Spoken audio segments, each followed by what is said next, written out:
자, 여러분 반갑습니다. 안시엠입니다. 예. 이번 주 위클리 옵션 만기 복귀 한번 해보도록 하겠습니다. 자, 이번 주는 3월 9일 목요일이었습니다. 월물 만기였는데 크게 뭐 터지지는 않았습니다. 그러나 조금 쉬운 장이었죠. 자, 한번 볼까요? 수급에서 현물 수급을 보시면은 오늘 외국인들이 현물을 매도를 했습니다. 개인이 현물을 매수를 했습니다. 자, 무슨 말이죠? 외국인들이 현물을 매도하면 하락입니다. 개인이 현물을 매수하면 하락이죠.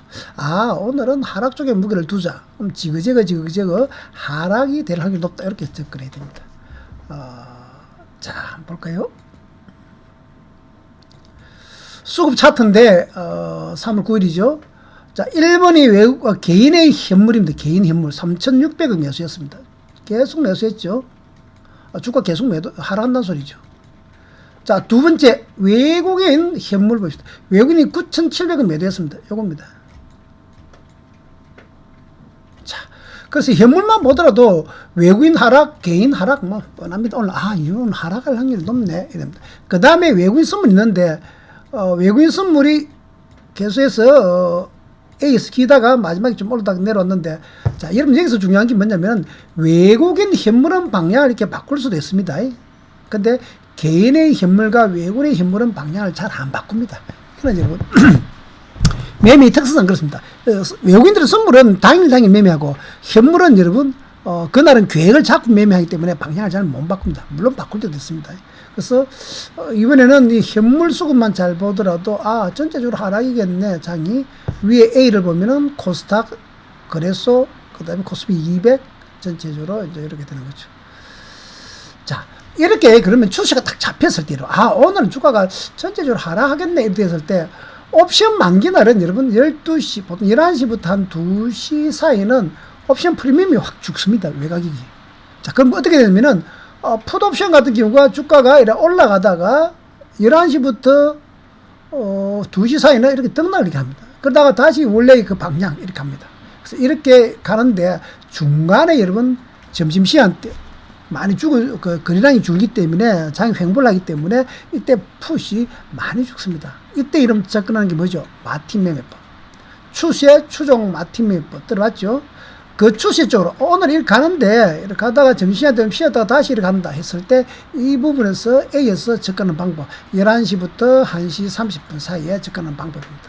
늘 강조를 많이 해드렸죠. 자, 한번 봅시다. 자, 이날은 갭 상승 후에 A에서 출발했다가 장이 가다 횡보하다가 다시 밀리는 형태. 이런 형태인데, 이거는 왜 그러냐면은, 미국장 자체가 조금 하락이었기 때문에 그런데, 자, 30분 갭 보승 차트 봅시다. 자, 갭이 뜨고 안 뜨고는 미국장 따라 가기 때문에 우리는 갭을 없애고 보면은 3월 목요일 보시면 A부터 이미 1번부터 7일이죠. 2번 8일이죠. 3번 9일 만까지 결국 이렇게 여러분 지그재그로 하락 중이었습니다. 이 에너지는. 그래서 이번 목요일 날 만기 날도 하락에 무게를 두는 게 좋습니다. 미국장이 뜨든 냈든 우리는 중요한 건 뭐죠? 아침 장 출발 시가부터 위로 보든지 아래로 봐야 되니까요. 우리는 오버나이트 없으니까 그렇죠.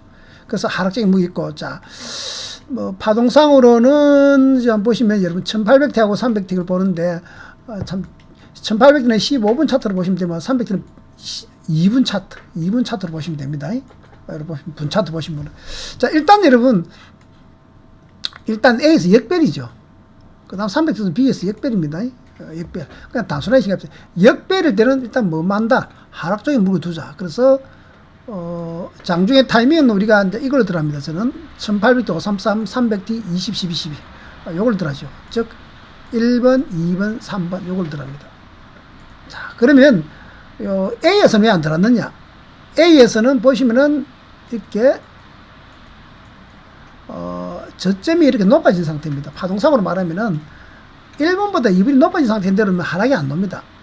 그 다음에 3번보다 4번이 저점이 높아지면 상승이 나오고, 그 다음에 2번보다 5번이 고점이 조금 높아지죠. 그래서 이게 더 강한 하락은 안 오는데, 그래도 역배 62평, 122평, 200에서 역배 상태이기 때문에 여기서 좀 내려옵니다. 이렇게. 5번에서 B만큼은 충분히 당기면 되고, 그 다음에 이제 마지막에 한번 보시면 여러분 이 부분이 중요하죠. 7번이 고점이 낮아지죠. 보시면은 역별 상태 고점 맞으면 강하게 됩니다. 밑에 있는 두 파동까지, 즉 하락의 3파로 이렇게 내려갑니다. 파동상. 요거는 파동을 공부를 좀 하셔야 되는 건데, 예. 자, 그래서 큰 에너지가 이렇게 고점이 낮아지면 밑에 파동은 2바, 3바까지 내려간다. 즉, 이렇게 3바라는 파동이 2번 내려간다는 소리고, 주가가 이렇게 안 내려간다는 소리입니다. 그래서 다시 한번 보시면은, 요 1번 지점은 고점이 낮아졌죠. 앞쪽하고 요 1번입니다. 요 놈이 여기니까 앞쪽보다 고점이 낮아진 상태거든요. 그 다음에 2번도 고점이 낮아졌죠. 그래서 요 부분을 충분히 공략을 할 수 있는 부분이 요 부분입니다. 여기에 풋옵션. 자, 그 다음에 중간에 여러분, 요 A에서 장이 등락할 때는 옵션 뭡니까? 추세, 추종, 마틴 매입. 어차피 오늘은 전체적으로 하락을 하는데, 내려오다가 지그재그를 하다가 다시 내려온단 말이죠. 이때 잡는 방법이죠. 자, 봅시다. 자, 이번에 추세, 추종, 마틴 매입 할 때 풋 얼마냐면은, 풋 315짜리네요. 풋 315짜리인데 조금 외가격을 해야 됩니다. 그래야 많이 프리미엄 주기 때문에. 자, 가격으로 말하면은 0.2에서 0.7 정도 사이가 제일 좋습니다. 자, 그러면은 추세, 추정, 마틴 매입은 추세 쪽으로 매매를 한다는 소리인데 3등분 해라 그랬죠. 그래서 예를 들어서 이렇게 합니다. 내가 11시부터 1시 반 사이에서 매매를 할 때, 자, 어차피 풋은 올라갈 거라 생각하잖아요. 그러면 A에서 1차 우리가 50만원 잡는다. 더 내려오면은 거기서 살짝 더 밑에서 또 50만원치 잡는다. 또 더 내려오면은 또 50만원치 3번 잡는다. 이 소리입니다. 자, 다시 여기 보시면 여기서 1번에서 일단 3등분 합니다. 50만원치 매수한다. 올라가면 땡큐고 다시 1번이 0.45 딱 좋습니다. 되고 그 다음에 만약에 내려오면 2번에서는 0.3점 되겠죠. 또 50만원 잡아 들어갑니다. 또 3번에서 또 0.1점 될 겁니다. 또 50만원 잡아갑니다. 이렇게 하면은 0.1까지 내려오더라도 이거는 올라가 버리면 1.3까지 올라가죠. 10배 올라가면 10배. 그래서 마지막에 잡은 게 크게 터집니다. 주식의 분할 매수하고는 조금 다릅니다. 선물의 분할 매수하고 좀 다릅니다. 왜냐? 옵션 프리미엄 때문에 그렇습니다. 같은 50만원이 들어가더라도 1번에서 올라가 봤자 예를 들어서 여기까지 올라갔다 치자. A까지 올라갔다 치더라도 여기서 막 2배, 3배밖에 안 됩니다.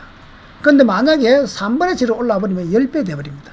그래서 3번에서 잡은 게 금액이 크게 됩니다. 그래서 만약 50만원 들어왔으면 500만원 돼버리죠. 이런 원리입니다. 그래서 이번에서 예를 들어서 이러면 여기서 A에서 50만 들어가고 내려오면 B에서 50만 들어가고 또 C에서 50만 들어가는데 A에서 이렇게 올라가잖아요. 올라오면 땡큐죠. 수익 나니까. 안 그렇습니까?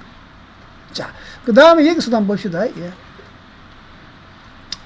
여기서 4번에서 50만 들어가는 겁니다. 50만원. 또 5번에서 50만 들어가고 6번에서 50만 들어가는 겁니다. 근데 4번에서 올라가다 내려왔죠. 그럼 여기서 7번에서는 매수 안 합니다. 같은 가격이죠. 같은 가격이니까 매수할 필요 없죠. 뭐 손해본 것도 없는데.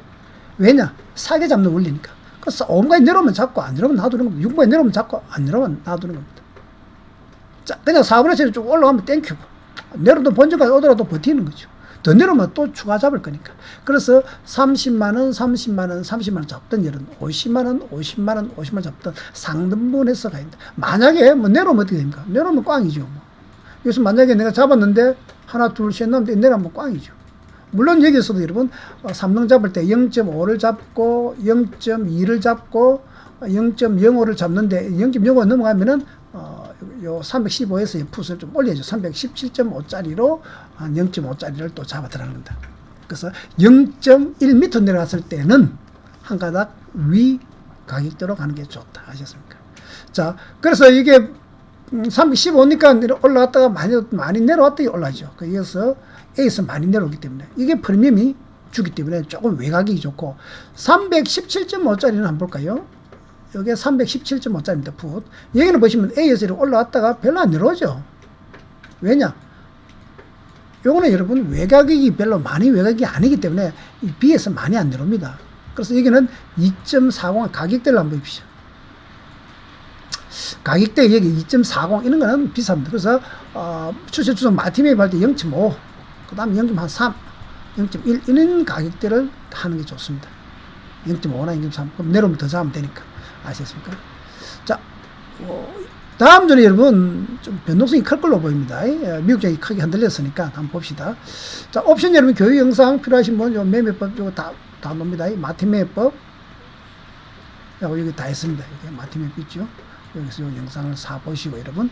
그다음 옵션을 많이 하신 분은 늘 말이죠. 옵션 2020년, 21년 복귀 영상 엄청나게 많습니다. 파워포인트도 요거 한번 사보시죠. 자, 그러면 다음 주 여러분 시장을 한번 볼까요? 지금 나스닥이 지금 지난 목요일 날, 목요일이죠. 어제 금요일 날도 좀 밀렸습니다. 한 1.6포인트 이상 밀렸죠. 밀려가지고 나스닥이 지금 다시 올라가다가 이러면 다시 내려왔다가 다시 이렇게 되죠. 22평, 60평 사이입니다. 나스닥 보면 일봉 22평, 60평 사이. 그래서 여기서 지금은 이제 수렴하는 정도인데, 다음 주는 제가 뭐 여러분 지금 여러 가지 지금 뭐 반도체도 보고 마이크로 테크놀로지도 보고 여러분 파동상으로도 보면은 거의 다 내려왔는데 일본에서 다 내려와가지고 지금 여기 있는데 제가 봤을 때는 이번 주는 예측이 이렇게 봅니다.